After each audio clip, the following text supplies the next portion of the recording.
Welcome back to Daytime Ottawa. When I say the Shoebox Project, I'm sure right away you say, I know about that, because it's been going on for so many years. It's helped so many vulnerable women in different communities right across the country, including here in Ottawa. And I'm joined by the Ottawa Local Coordinator of the project, Randi Prieur. Welcome, Randi. Great to have you here. Thanks for having me. As I said, I think, when I say the Shoebox Project, I think most of our viewers go, I'm familiar with that project. But for those that aren't familiar, tell us a little bit about the history behind it. Yeah, so the Shoebox Project, this is actually our 11th year. We celebrated our 10th anniversary last year.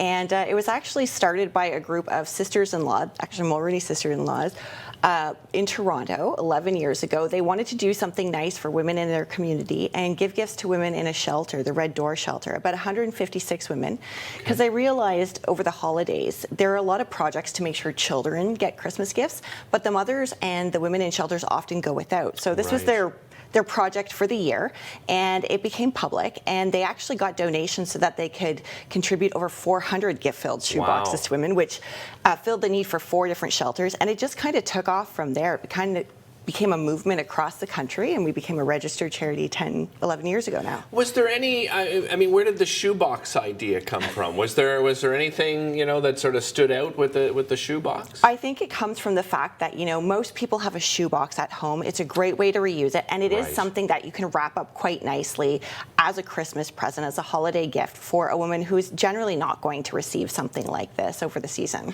You mentioned that immediate success. What has the success been like over the years now?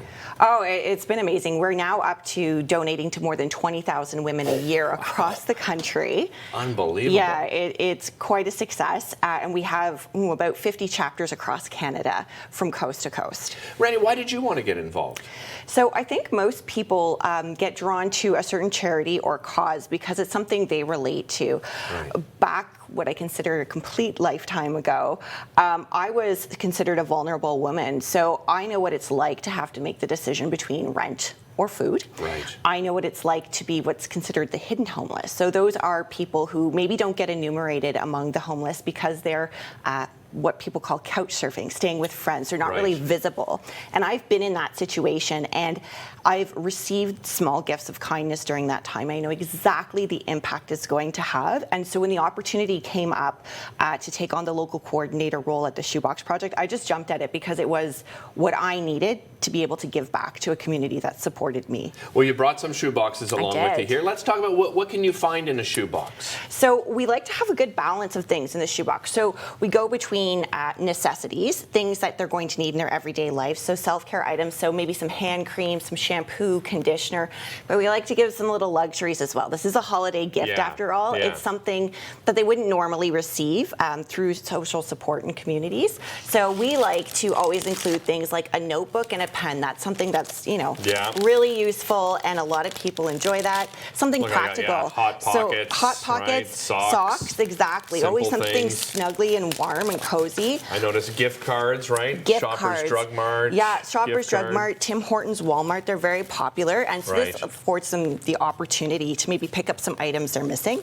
But there you've got like a face mask, something luxurious that they wouldn't necessarily go out and buy for themselves. A little treat, perhaps, some chocolate. Chocolate. So that's one thing we've actually made mandatory in the Ottawa boxes, is we make sure every single box has some kind of chocolate in it. Nice. We do. So we use additional funds that are donated to us to make sure that every box has that balance between necessities, luxuries, and then something sweet. Very nice. So how do people participate for those watching right now and they want to help support Shoebox? Yes, there's lots of ways to participate. 3 really that I can think of off the top of my head. One is to make one of these lovely shoe boxes. And so you can do it by wrapping a shoe box yourself, like these ones are. Somebody's taken the time to wrap this lovingly and fill it with the gifts. You can drop it off at one of our about dozen drop-off locations across the city. We have locations from Orleans to Canada. Nice. You can make a virtual shoebox online. Not everybody is ready to get together. Yet. Yes. So we have people who will go online, and you can kind of fill your virtual shopping cart with items like this. That's a great idea. I love that. And then we'll take the funds and go make the shoebox for you. Right. Or you can choose to make a straight financial donation through the website as well.